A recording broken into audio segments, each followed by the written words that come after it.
Hello and welcome to Celtic World, the YouTube channel and podcast made by Celtic fans all over the world, for Celtic fans all over the world. And look who's here. Hey guys, how's it going? It's only Dano, and he's not in Korea. Sure enough, man. Living the Where's KK X-Man? life. Back in Korea, man. He's a friend of mine's watching him, so he's all good. It's in good hands. Well, hello everyone in the chat. Let us know if we're both coming in loud and clear, because we're like sharing a mic. We're sharing a set of headphones, recently sterilized, of course, Paul, just so Dano doesn't pick up any of my terrible diseases. So, how's everyone doing? Hail, hail, desperate dudes. Says smell the glove. Wonder, does that describe us? Does that describe you, Paul? How are you doing? Feeling desperate? No, I think that probably describes our board. But no, I'm not desperate. I'd be quite keen to see some movement in the transfer window, but certainly not desperate in my general life. I'm quite pleased to gradually be getting my knee back to full fitness. Some of us have been holding the end up while you've been globe trotting. But yeah, nice to have you back, Gav.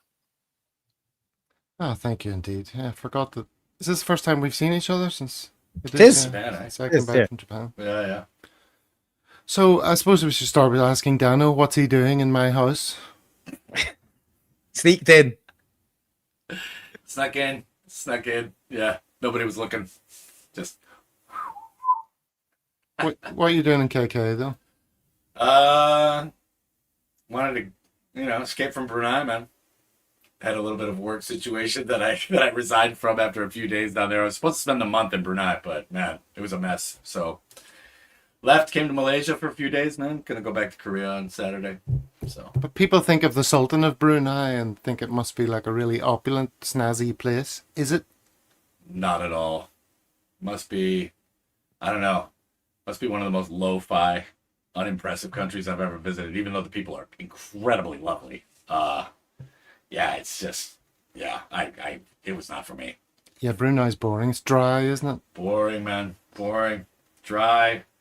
Nothing going on. Nothing. Absolutely nothing. So we came up to KK, which, as it turns out, is not dry. No, certainly isn't. If last night did anything to go by. I mean, we were, it wasn't Wednesday. We were on the waterfront last night. There was no dryness to be had last night. Okay, all right. Well, let's move it on. What are we going to be talking about today, Paul? I hear you ask. Well, as we tend to do, let's look to the thumbnail. You like the punnery there, Paul? 3 Mayor points, nay signings in front of the Kelpies. Bravo. You like that kind of thing, or does it make your teeth hurt? No, I'm quite a fan of a pun. I'll get involved in a punning discussion quite easily, especially in the group chat. So yeah, I can get on board with that. Have you been to the Kelpies? Have you seen the Kelpies? They're very impressive.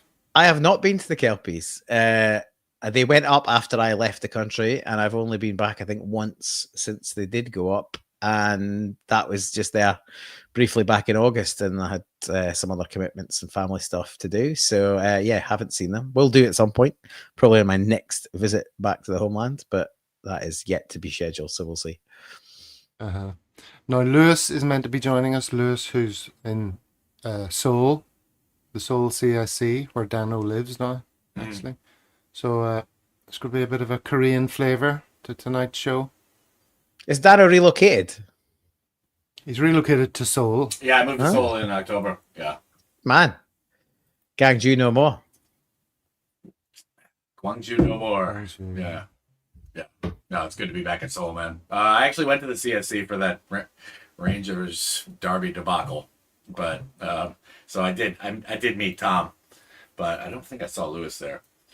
But yeah, literally walked in, had a DJ gig that night, walked in for, second half had started, and Rangers' first goal goes right in as I walk through the door of the bar. Second goal, third goal, it was miserable. So yeah, that was my first Seoul CSC experience, unfortunately. But met Tom. It was lovely. The locals might be blaming you, mate. Blaming me. No, they were all blaming Nancy. I'm looking- All right. I don't know. Your sound's a bit wobbly there, Paul. Mm. Hopefully that'll come back. All right. Well, we'll move it on to the game. These photos are taken from the highlights package. I didn't watch the game.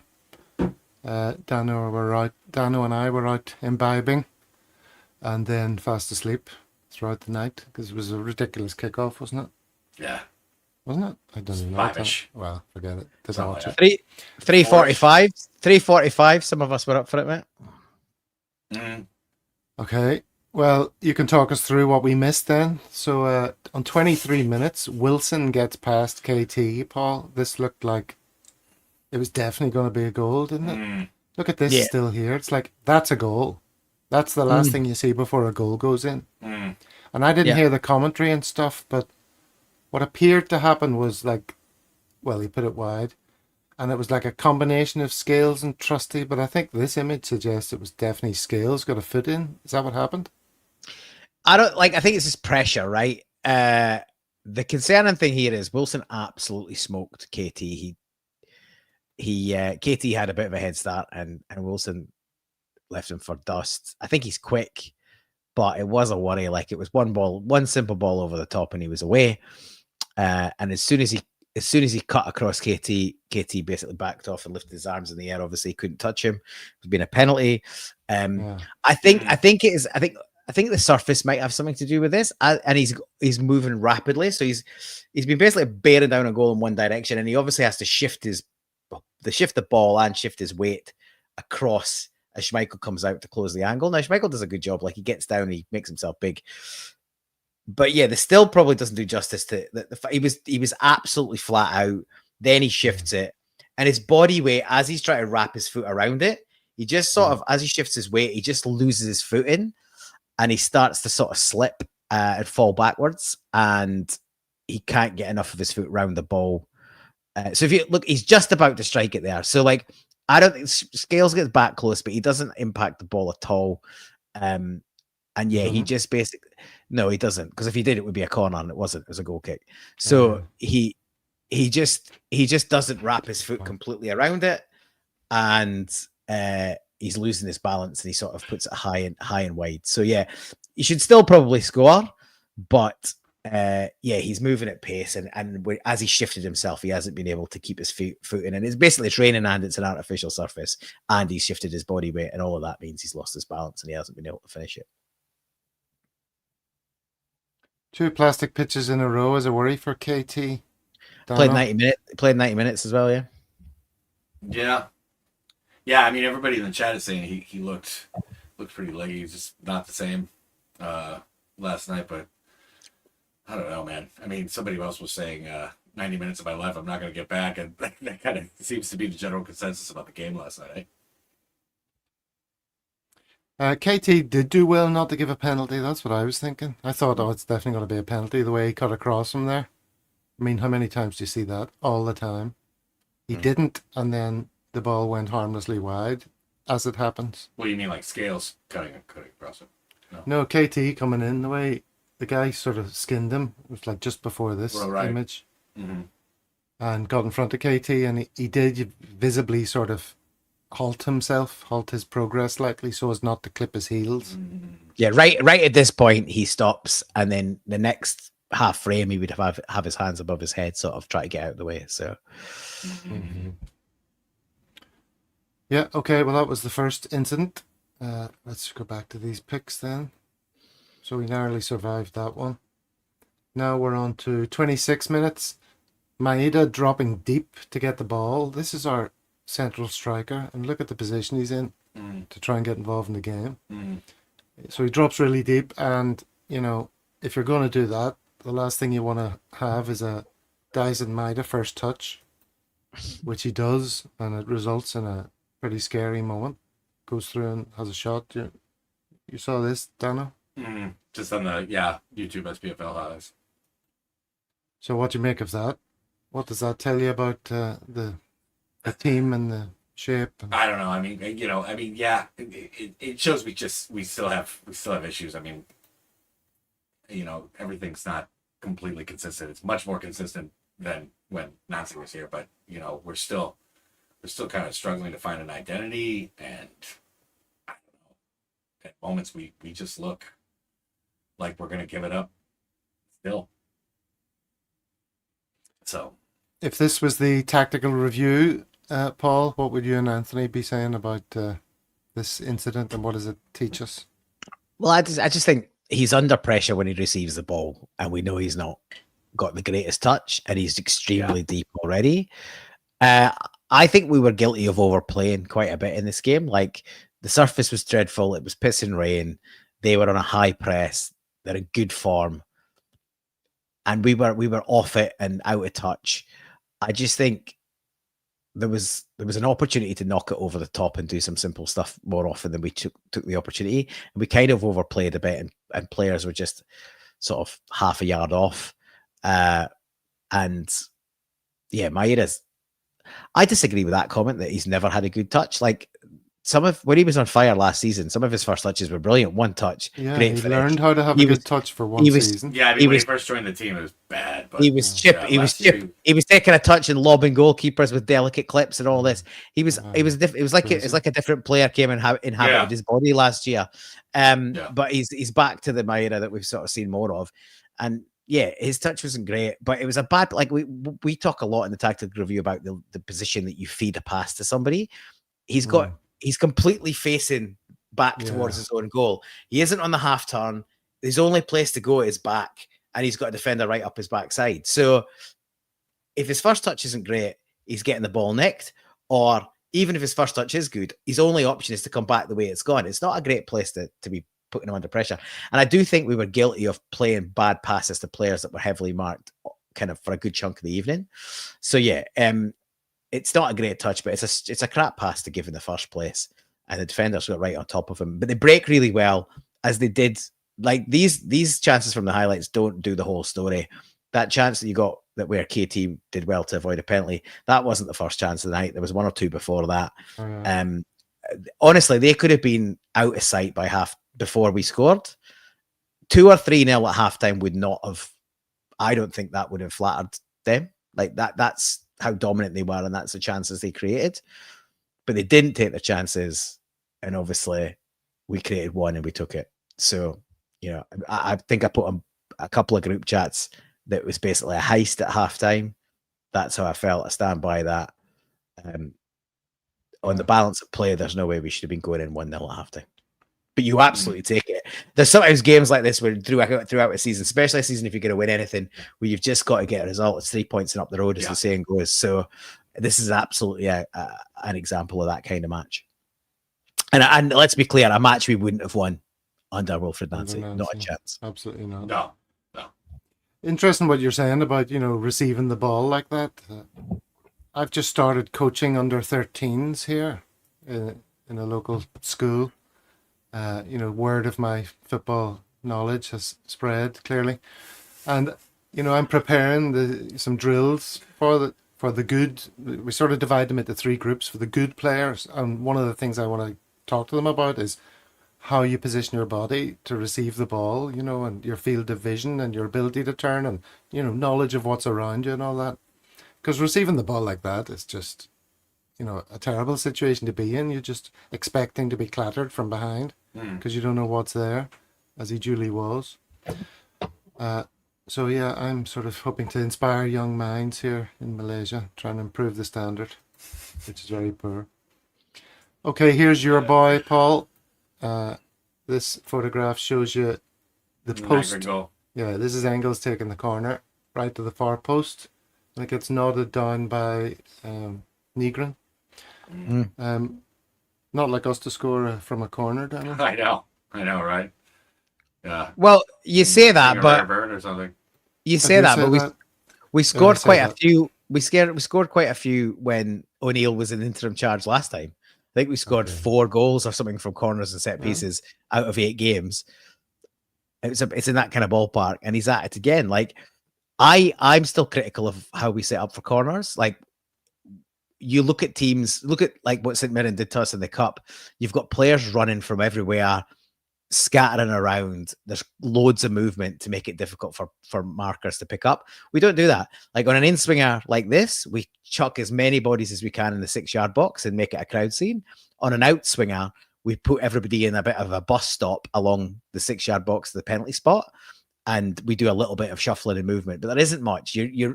Our set pieces are completely reliant on great delivery, and thankfully Engels produced one of his best. It's an absolute cracking delivery. Look where it goes. I mean, look where the header is made. Negrin's got, I think Negrin's got two defenders around him. He doesn't really have to move much.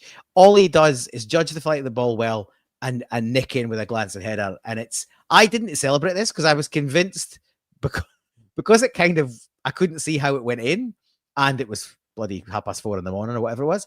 I didn't really celebrate it because I was like, oh, that looks too easy. That something must have happened that's going to be chalked. And this is the problem with VAR as a viewer. You're waiting, right. Yeah, you're waiting for it to be chopped off. Even celebrate, right? Yeah, you're waiting for it to be chopped off. But sure enough, your replay shows that you just because a bunch of people landed in a heap, right? So you go, well, there must have been a foul somewhere along there. Right, but there isn't. Right. There's two defenders get on top of each other. Negrin manages to sneak between them, and he just gets a little glance. And look, I've been as critical as Negrin as many people have, but the thing about Negrin is he knows where the goal is and he picks up really good positions. How many times has he done this? Sneaked in at the back post, been in the right position. His goal on the weekend, he was literally on the pitch 1 or 2 minutes, pretty much amongst his first touches. He just finds himself in the right position and he's got a finish in him. So yeah, as I said, an absolute heist to be 1-0 up at 43 minutes and a half, but we take it and we get in and we see it out. So yeah, great delivery by Engels. I've seen, and again today, I've seen online the usual boo boys are out again, slating everything. There's plenty to complain about, but people going, he can only produce a corner. Like the only producing a corner is what won us the match and won us the 3 points. So maybe we don't criticize that. Maybe we say, well, that's good that he can produce a corner and there's bits to work on. He's not the finished article. He's still a young kid. I don't know. And he wasn't getting played. He wasn't getting sufficient minutes earlier this year. He was never getting played. It was ridiculous, man. So yeah, I mean, we got to give him more of a chance to develop. I love Engels, man. I like, especially there's definitely he's by no means a finished article, and there's plenty. Yeah, definitely not. Certainly not. Plenty of his areas of the game to be improved, but there's absolute bags of potential there, and under the right coaching, with the right confidence and good players around him. That's the other thing. He's not got many good players around him. You put good players around potential. He does need the minutes. But he also this is the second season you've made that argument, Paul. I hope it doesn't happen for too many seasons. That it's only a matter of time before Engels shows us what he's got. Well, I think we saw plenty of him last season. We're starting to see bits of him this season. But let's be honest, he hasn't played enough minutes, and he hasn't got quality around him. He's got less quality around him this season than he had last season. So it's any wonder he's sort of plateaued. He's stagnated. Like he's been in and out of the team. He's not necessarily a player you're going to build a team around. And just because he's got £11 million price tag, that doesn't make him a person that you're going to build a team around. That's just the going rate for young talent in Europe this year. I see a lot of people, I'm going to go off point. I see a lot of people saying, oh, you can't pay 6 or 6.5 million for Kieran Bowie. Bollocks. He's a striker that's 23 years old. That's the going rate for young talent these days. That's how much we paid for Chris Sutton. I know. How long ago? 25 years ago. So this is the thing, right? It's people haven't moved with the times. They still think 6.5 million quid's a lot of money. It isn't. It's buttons. Not at all. And it's certainly not a lot of money when you get 75 million quid in the bank. Yeah. A little tangent here. This is Brian, asking, Hill, how's the head? How's your head, Dano? My head? Yeah. After last night, he means. Fine. Wasn't first thing this morning, though. What, me? Well, how was your head? I told you I woke up with a headache and feeling I didn't. You were the one that was hungover today. I didn't. It's fine. We were a little bloody though. Yeah. Well, pretending we're young again. Yeah, Beaton got subbed off at some stage in this game. What was that about, Paul? Half time, I halftime? don't know, because I was watching on Celtic TV who were oblivious to the fact, or to any of the background that it happened. So, yeah, I think he must have had some. I think he had a hammy, to be honest, is what I've heard. Oh yeah. So the fourth official came on and he swapped places. Murdoch, I think the Okay. fourth official is called. Howling Mad. Howling Well. Mad Murdoch. Do you know who that is? A-team, obviously. Yes, okay, all right, just checking. All right, here we go. This is on 53 minutes. Was this Negron's pass? Negron took this free kick, right? Not Engels. Yeah, that's right. 53 minutes, and it goes to Maeda, who... David with the Hot Fuzz reference. What's the Hot Fuzz reference? Fanboy. Oh, yes, that's an interesting point. Well, we'll come back to that. Yeah. Come back to that in a second. Maeda's miss here, you know, he could teach Johnny Kenny a thing or two about how to miss easier to score opportunities. I mean, he was It's been right all on year it. with Maeda, man. All year. The whole team, though, man. I mean, it's been not just this season. Profligate in front of goal, man. Yeah, he just didn't get it right at all. Just No. what No. did he do? Did he head it back into the defender or something, and then it trundled to the keeper or something? I can't quite recall. Well, no, it stayed alive. So what happened is it did stay alive. Yeah. wherever he headed, it stayed alive. But his momentum took him into the net, and then the ball was worked back forward. That's right. And he eventually puts it in the net, but he's come back from inside the net, and therefore, Or I don't think he puts it in the net, but he interferes with play just before it gets put in the net. no, I from an think, offside maybe, position. well, maybe yeah. I thought he got a touch on it, but yeah, he's deemed to be obviously offside, and I assume he was off the pitch when the ball was actually played forward. But I assume when you arrive back on the pitch, you would be considered offside. Yeah, you can see the players claiming for it there, and everybody treated it as, you know, definitely the right decision. If you know what I mean. There was no, there were no complaints. Back to this point now. Did you and Dano appear in the film Hot Fuzz? Well, I didn't realize. Dano told me when we were talking about lookalikes, and I was saying he reminds me of the actor from Sneaky Pete. You know him? Did you ever watch Sneaky Pete? Giovanni Ribisi. Giovanni Ribisi. Very good. Yeah. Did you get that? Do people tell you that? No, I've never really gotten He that. says everyone says Simon Pegg, and as soon as he said that, I was like, oh yeah, in real life Simon he Pegg, does man. look like Simon Pegg. Simon Pegg and Bruce Willis, I get, especially from the Koreans, but I don't think that's accurate at all. But Simon Pegg, I can see. Hot Fuzz, baby. This could be Simon Pegg and Bruce Willis together, surely. Hang on. Are you Nick Frost then, Gav? Very good. I won't come back on that. I'll just leave that Paul, with as usual, is on it, man. you. Uh-huh. I'm just All right. What? Nick Frost got more hair than you though, Gav. That's why I was confused. I'm partial to a cornetto. Another sitter missed, yeah. I mean, it really was. Dude, it's story of the season, man. McLaughlin P didn't know why he thought he would get away with it. Well, he was just getting himself back in play, and it's just the way things worked out, I suppose. I mean, it's kind of stupid. I mean, Yeah. you should know, just kind of stay away, shouldn't you? I remember Sneaky Pete's pub in Edinburgh. Does that ring a bell to you, Paul? It Familiar doesn't. with Sneaky Pete's pub? It doesn't. I've spent a bit of time in Edinburgh, but not huge amounts. So no, and not been regular drinker in Edinburgh, or semi-regular drinker in Edinburgh for the best part of 15, 20 years. So no, not across my radar. Okay, on with the game then. 80 minutes, Trusty under pressure. Paul, and Julie, it ends up in this scenario where a goal looked inevitable. Just a terrible bit of defending. Like, I've had some sympathy with Trusty in recent games, particularly under Nancy, because he was basically left exposed to one at the back. But even accounting for that, he's had some absolute brain farts in recent games. Just gets a bit casual, and I'd look at part of it is probably because he's been played out of position. This is another touch with his right foot, which is basically for standing on. and he doesn't. He gets his feet tangled up. He doesn't really know what he's doing with it.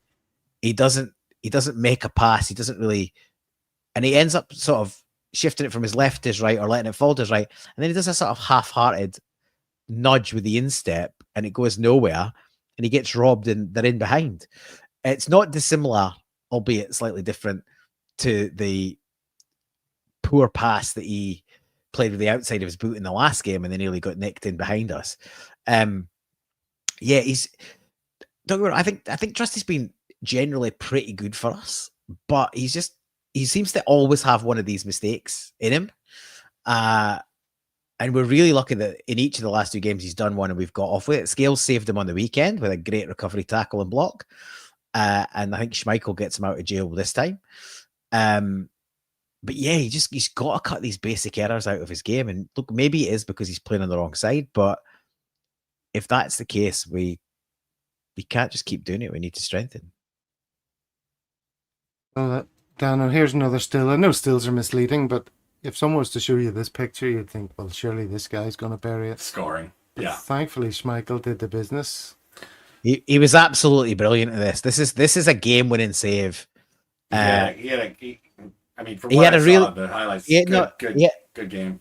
He did have a good game. Like, he made some saves that were routine saves in the first half, but he made them. He dominated his box in terms of punching and, clearing stuff. And this is icing on the cake. I've got no idea how we kept this out. Like, they should absolutely bury this. They were really profligate on the night. Like I said, they could have been 2 or 3-0 up before we scored, and this chance alone should have been in the net. And there's probably one other second half. So, they could have had 3, 4, 5 goals on the night, but they don't. Between a bit of luck, poor finishing, and some good blocking and saving, we keep a clean sheet again. And we one good delivery and one good bit of movement, and we nick the only goal of the game. It can't be understated how good this result was in the circumstances. We played badly. It was a terrible surface, terrible weather, an opponent on the up, and we keep another clean sheet and we win. So 2 wins, 2 clean sheets, coming off a backdrop of 2 wins and 8 and no clean sheets. It wasn't a great performance. You drank in the World's End pub in Edinburgh, states Stephen McGonigal. I probably have had a pint in that pub. I wouldn't say I've been a regular in it, but I've probably drank in there at least once or twice, which is obviously I drank in the World's End in Camden. I've probably drunk it there as well. But that's obviously a reference to part 3 of the Cornetto trilogy. See someone suggesting that me saying I'm partial to a cornetto is a euphemism for something else. I dare you. How very dare you. I assumed it was just a film reference. Dano, let's talk about the game stats then. Considering we didn't see the full game, what do you make of these? I mean, lucky to get out with a dub. I mean, honestly. Shots on target. Yeah. 6 shots on target for them. They have more shots on target. I mean, we had a lot of touches in the opposition box, but I guess it just didn't develop into anything. I don't know, man. Story of our season. We've got the ball in their end. We're attacking, but everything in the final third, it just, man, yeah. I mean, it's just one of those hard games, like Paul was saying. You've just got to get through this and make sure you get to 3 points. Bad weather Wednesday, away on a plastic pitch, and nobody wants to play this game, but you got to win it, man. Got to get the 3 points. So glad we did, man. Mahesh, according to his number crunching and stats interpretation, says a fair result would have been Falkirk 2, Celtic 1, but nobody said life was fair. And we got away with one, and ultimately, who cares? We're not going to be talking about this game. We'll have completely forgotten about it within a couple of weeks. Yeah. And it's 3 points on the board. So it's all good, Paul, right? Nothing too much to worry about. No, it's just, I think that's far from it. Like, we're like, I think O'Neill said it multiple times. There's a bit of jeopardy from every match. Like, the margin for error is so small. there was a point last night. Hearts were down to 10 men. St Mirren had the 2 goals chopped off via VAR.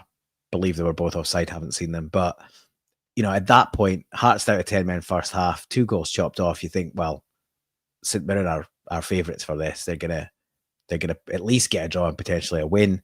We hang on and win. You think the gap's cut to 4 or even 3, and sure enough, what happens? Hearts rally. They were the better side overall, apparently, and they get a couple of goals relatively late on, do the business. So they're still coming. They've already added to their squad. The Huns have added to their squad. We continue to fanny about. And look, you can't put any blame on O'Neill. He was supposed to be enjoying his Christmas and New Year and thought it was done for him. And, he's been, brought back out of retirement again. And by all accounts, he's phoning up players and agents to try and get players. This is how bad we are and how badly set up we are for recruitment. Is Sean Maloney's running recruitment, O'Neill's making phone calls, it's all hands to the pump. It's an absolute shambles. Like, absolute shambles. The fact it's 15 days in and we don't have a striker in the door. We need 2. Mm-hmm. And I see people going on, and I hear it, Bowie's not it, blah, blah, blah. But if you're hanging out for a brilliant striker on loan or later in the window, you need one in now. And I don't care what anyone says. Kieran Bowie is a massive, massive step forward on anything we've got in the building. Is he better than what we've had in the past? Probably not. Is there potential to grow? Yes. I'm not saying that he should be the only one, but he's a known quantity. Mm-hmm. And if you think there's potential in there, you wait till the summer, he's out of our price range, almost certainly. Or you wait till next season, he's out of our price range. We've seen it with the likes of Ferguson, Doig, Lennon Miller, and so on and so forth. So we've got, this is the thing that annoys me. There's mountains of cash in the bank. You're always going to have to pay over the odds. If the going rate for Kieran Bowie should be 5, then we're going to have to pay 6.5. If the going rate 6.5, we're going to have to pay 7. And this is the case for every single player we sign permanently. It's not a secret we're sitting on mountains of cash. This is the problem with sitting on mountains of cash. People know you've got it. So you're going to have to pay a premium. You're going to have to pay a premium. And the fact that people know we're desperate and we're now 2nd, 3rd in a title race, you've got to pay it. So let's just stop fanning around and buy players. Okay, we'll stop fanning around and we'll get on to the transfer window in earnest. But let's just finish off these last couple of stills. As you say, Hearts managed to find another win from somewhere, down to 10 men for the second time in recent games. Mm. So Paul says they're coming. I don't know if they're coming. The danger is they're going to run away. We have to keep up with them. Certainly not coming. They're ahead of us. We have to keep up with them. Look at that. So I guess what I'm saying is they're not going away. No, they're not going away. Yeah. 50, 44, and 44, Dano. Yeah. Motherwell a little bit behind. Everyone's played 22 games now, so that paints a more clear picture. Yeah. So, yeah, I mean, it is a 3-horse race at the moment. Critical 3 points, man. Critical 3 points there. Hearts overcame a first half red card for the second time in 4 days to beat St Mirren and remain 6-point clear. And they got Benny Beningame got sent off. Yeah, so Hearts fans are probably getting excited right now, some justification. I think they've been holding off on sort of letting their imaginations get carried away. I don't think they'll be getting too excited until the end of the window, and then they might start to, depending on what happens at the end of the window, they might start to think about it. Any one of their fan base that remembers 85 isn't going to get overexcited, are they? Let's be honest. All right. So let's move it on then. Get some Twitter things going here. Here's a tweet from Easy Peas. Football is cruel. Nancy coached much better performances than how we played today and went 2-6.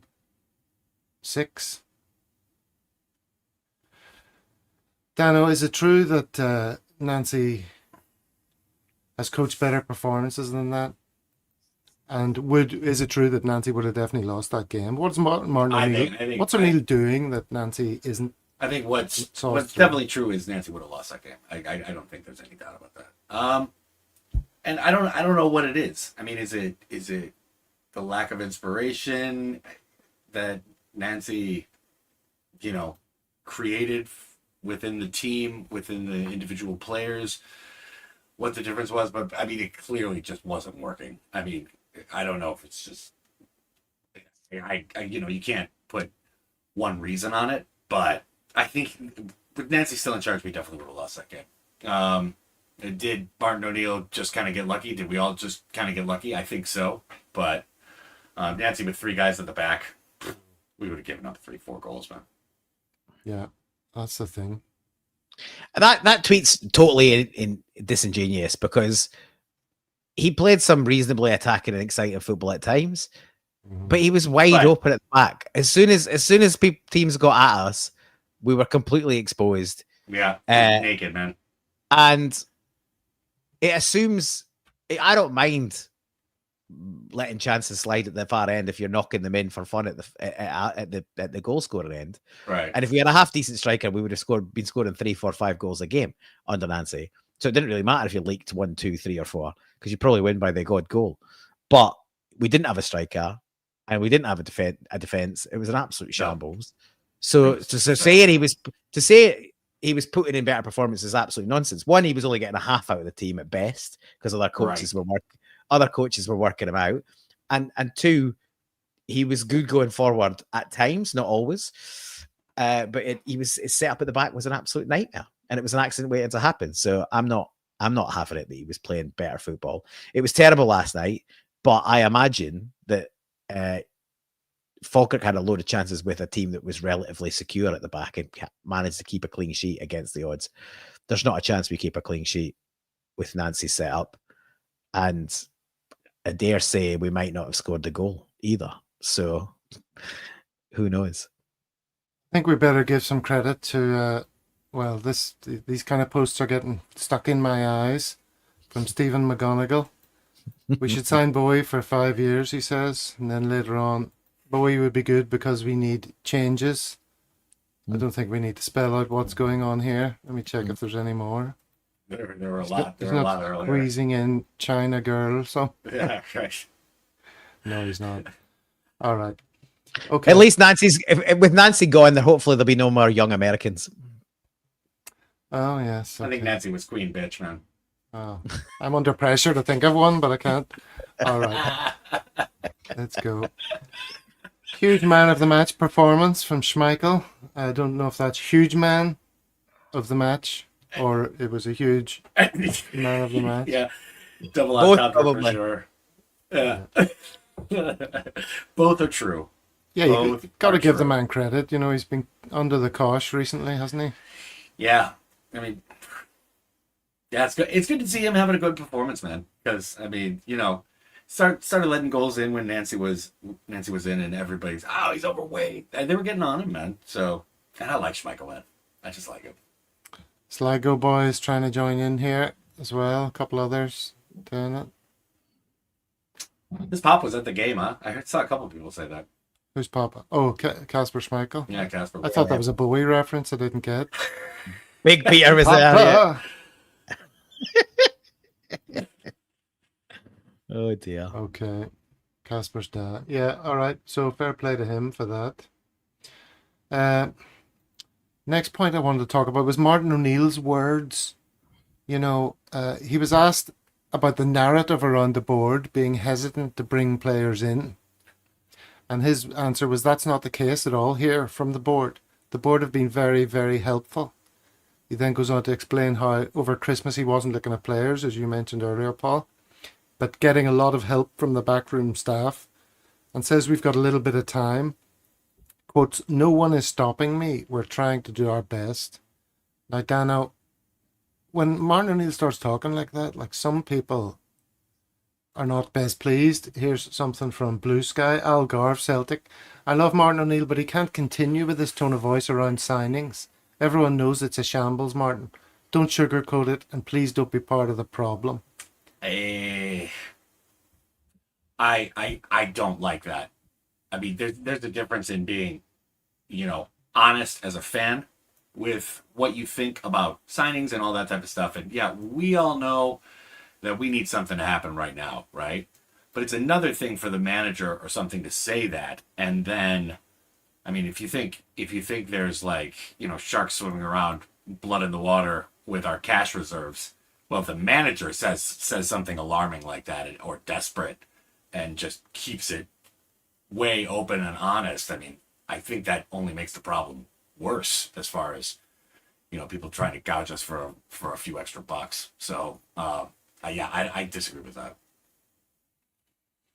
I mean, I think people are very quick to sort of snap back at Martin O'Neill when he says anything about the board. But in this specific circumstance, if you think of the question and his actual answer, all he's saying is, you know, people are working on it, you know, and no one's stopping me. Yeah, basically. I mean, You know, he's not asked to address the dysfunction of the system, you know, the structure or anything like that. Why are we in this position? What he's saying is, we're in this position. Everyone's doing their best at the moment. Right. What I mean, does that mean? it's inevitable though. The board is just such a lightning rod right now. So obviously somebody, you know, obviously people are going to get upset if you say anything positive about them right now.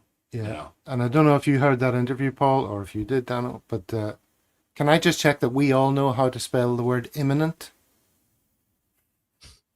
I think Do so. we? Yes. We don't have to. I'm not asking you to, but INENT. I think we all do. Imminent. Yes. Because in that interview, both Martin O'Neill and the interviewer said they didn't know how to spell the word imminent. Which is ridiculous. It's not really a toughie, is it? Yeah. Not a toughie. Not at all. I think the thing is, on criticism of the board, when it comes to criticism of the board and signings, I think you just think they're absolute beginners. Oh, would we stop with this? Come on. You asked me if I liked the pun earlier. You asked me if I liked the pun. was at it like crazy as well in the chat. I had that up my sleeve for later, so he's beating me to it as well. Yeah. He's got the Bowie discography open on his phone. He's just trying to squeeze them in. My goodness. All right. Oh God, everyone's at it. Well, you know, it's Just desperate. life on Mars, Gav. And then Plunge is just, you know, lazily just putting in the song title there. Let's dance. Yeah. It's just like Plunge. Sligo voice. Good old Plungy McNuggies. Yes. Let's not. Interview with Stephen Craigan. Yeah. I mean, do people know this guy? Who is Stephen Craigan?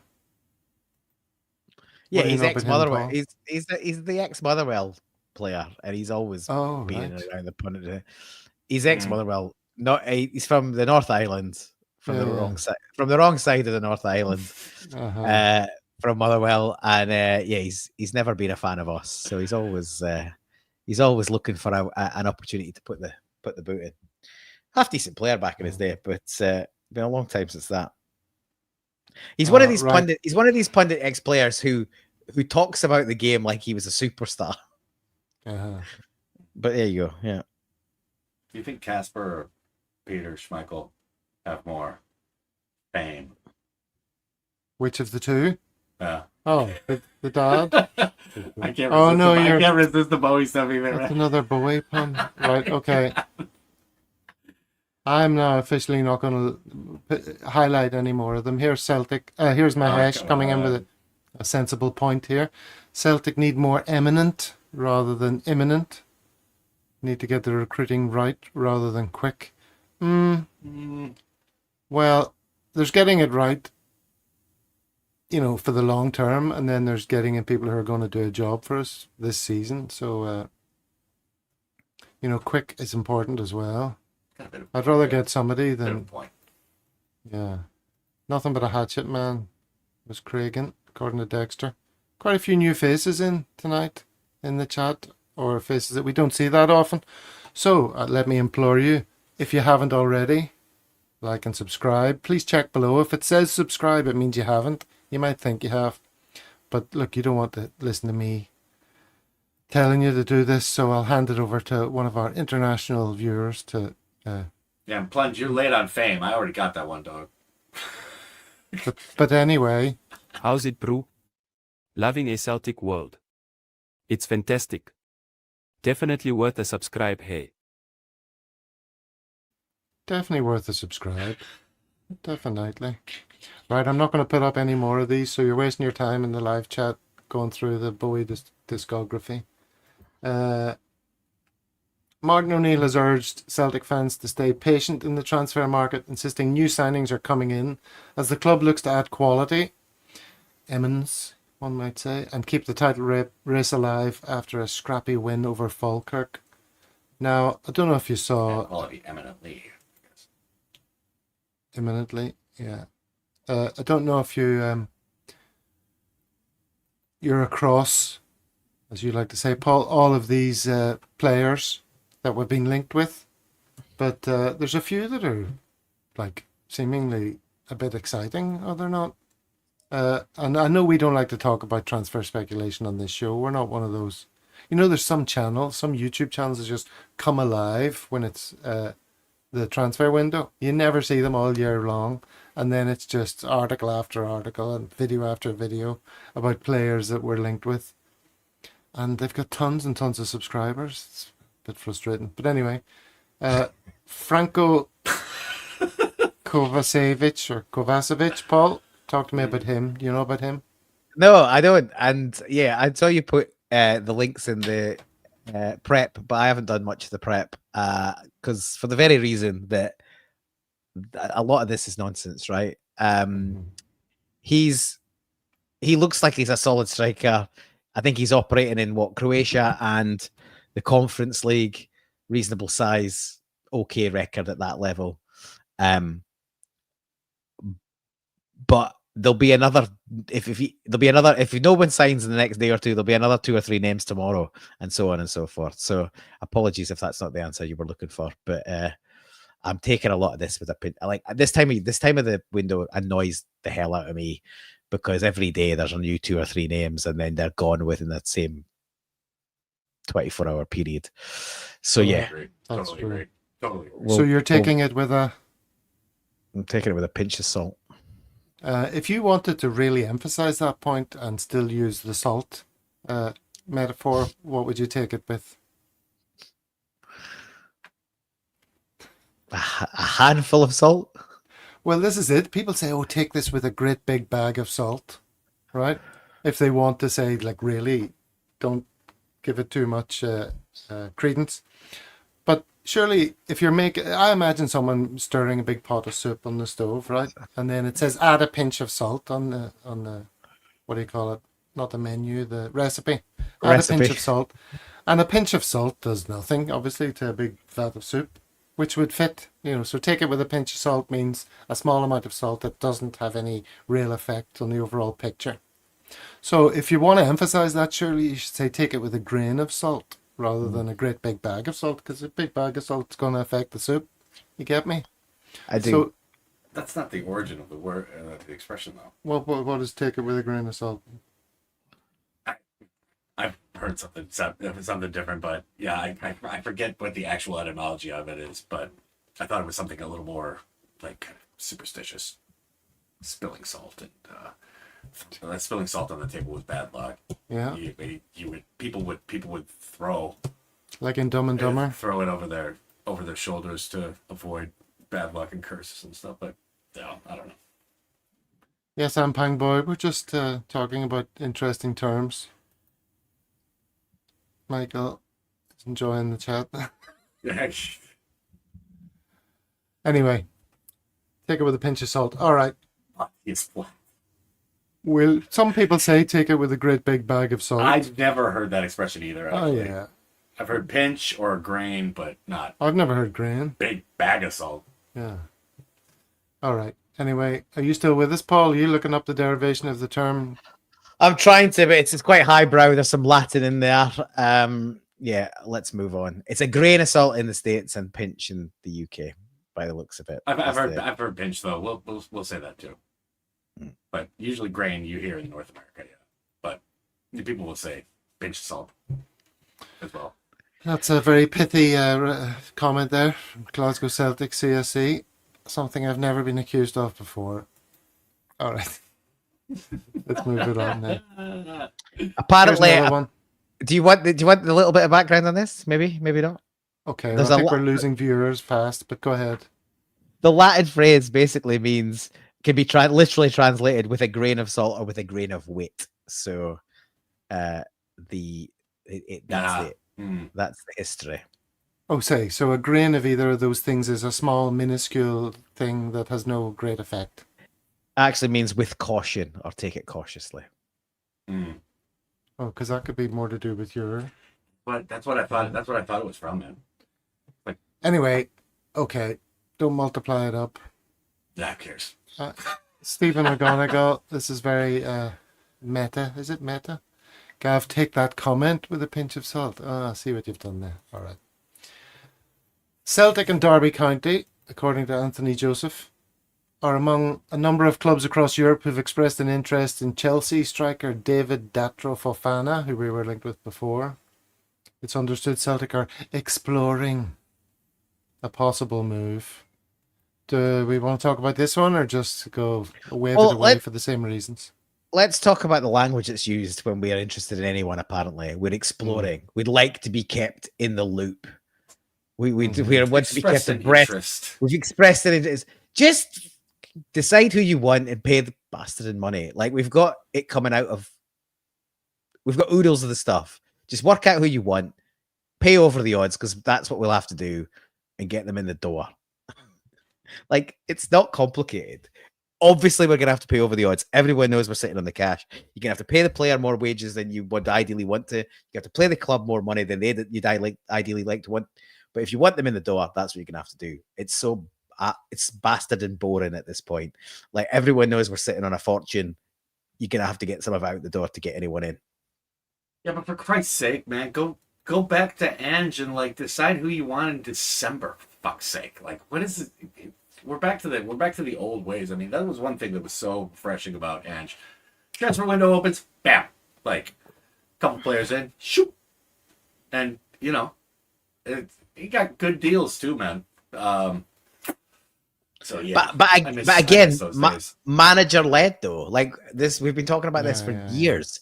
We haven't got a functioning football department that can identify talent, build a pipeline, work out who we need, and get them in the door early. Like the work for this window should have been done in the summer. The work for the coming summer should be getting done now. At least the fall, yeah. I mean, we're a shambles. That's why, that whole comment about O'Neill saying, "Oh, you know, the reason we are where we are is because over Christmas he wasn't looking at players." It's like, you mean there's no pipeline, right? You know, of information flowing and players identified, and you know, it seems amateur hour again. I absolutely hate transfer windows. But let's talk about another thing that won't happen. Philip Otele set to leave Basel this winter, considering offers in excess of €7 million. Birmingham City and Wolves, Lazio, Bournemouth. Forget it. We're not going to spend that. Okay, move on. Absolute nonsense. Yeah, 7 mil. Right. Yeah, it's very depressing. Nah. There is no recruitment team, says Plunge. Smell the glove, can't even get loans across the line. Well, the problem with loans, like I'm an advocate of loans in this window. I've said this multiple times on these shows and on the Tactical Review show, because it's World Cup year. There's players that will need game time and want to get into their World Cup squads, but they're going to be doing the merry-go-round and seeing what their best option is. So the majority of them are going to happen towards the end of the window. We've got a season-defining game next weekend. Sorry, weekend after next. Never mind Bologna, like that's a massive match as well. But the weekend after next, we've got a season-defining game. We need at least one striker in the building and probably a winger or another attacking player as a bare minimum. And that's assuming nobody. That's assuming nobody gets injured in the 2 games before that. Yeah. It's barely. Well, you know the sport, so it is believable, but it's barely comprehensible that we're in the state we're in, sitting on. Imagine, like, there's still a possibility we can finish third with 75 million quid in the bank. It's an absolute fucking shambles. Like, there's no other way to look at it. Disgrace, man. Well, Martin's confident, and we're being linked with players that are of some quality. I'd honestly go the and more buy. quality they are, the less chance we have of getting them. That's for I'd honestly go and buy. I'd buy 3 or 4 of the best players in Scotland and pay over the odds for them, and just buy. At this point, and people will disagree with me in the comments and come at me. I don't care. We've got that much money in the bank, and we've got to win this title to have a crack at Champions League next year. And even then, we've got to go through one qualifying round. The one thing in our advantage is we're sitting on a stack of cash. We can literally buy this title. It's ugly. It's not nice, but we could take 2 or 3 players off some of the top teams around us and buy the title. And that's all it would take. 3 or 4 signings from the best 2 or 3 players from teams around us, Hibs, Motherwell, whatever. And you could, nearly every team in the league's got a player that would improve us. That's how bad we are. And I don't think that's an exaggeration. So fine if you got to look outside the league, happy to do that. But you could literally pay over the odds for some local talent. And if you move it on in 6 or 12 months, because there isn't a spot for him anymore, fair enough. If you make a loss in that, who cares? Because overall, if we get Champions League football, we'll have, even if we get Europa League football, which is not guaranteed, we'll make a profit on these players in the long term. There's our where's the ambition image, which does a good job of pointing the finger at where the problem lies. Damn it. Did you see, Paul, that this was used in a billboard in Glasgow near Celtic Park? I did. That was good, wasn't it? It made it onto a few group chats that I'm involved in. Oh, yeah. No credit for the original creators, Okay. which is unfortunate.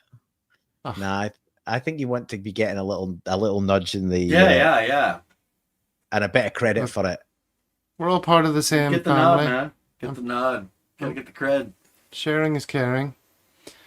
All right, well, you know me, I don't like to seek credit. In fact, and I don't get much for some things, including the Celtic catchphrase, which we're about to play, Paul. It's not exciting. Oh, been a while since I did one of these. Cue lots of groans and complaints from the live chat. Oh, where did it go? It just disappeared. All right, so people in the live chat will get first refusal on this one. And then if they can't come up with an answer, I'll throw it open to Paul and Dano. So Dano can't see the answer. I'm terrible Here. with these. Absolutely awful. Here it goes. Who could that be? Clyde One stole your idea. Says Chris. What do you mean by that, Chris? Give us some more information in the chat. Any idea who this could be? Let us know if you've got it, Paul or Dano, but don't tell us what it is. People in the live chat, past or present Celtic player. I think it's pretty easy, this one. Nobody got it yet?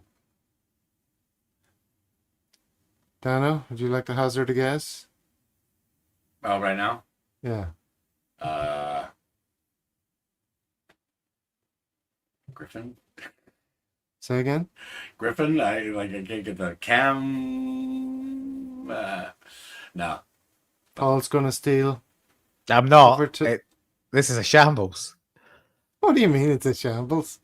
Well, I don't know what is it. I can't. Pinball gets it. Pinball gets it. League. I did think it was Lee Griffiths, but I still don't know Griffiths?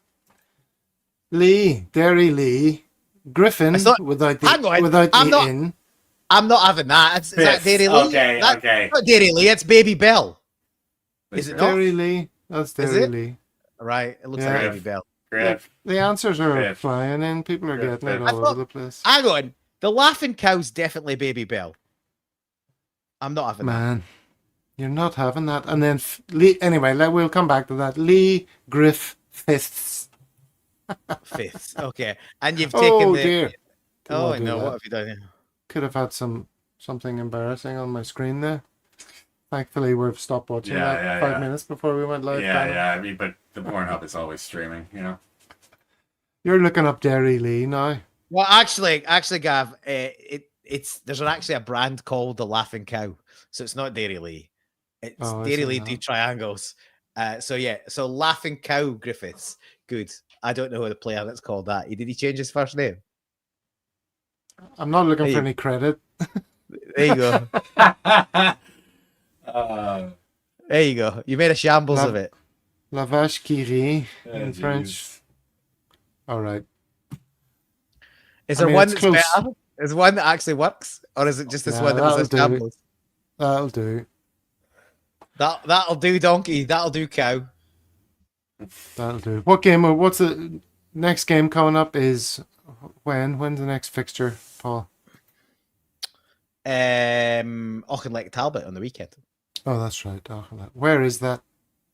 Killy, Rugby Park. Oh, that's On the- right. We on the asked plastic. that on the last show On- as well. On the plastic as well.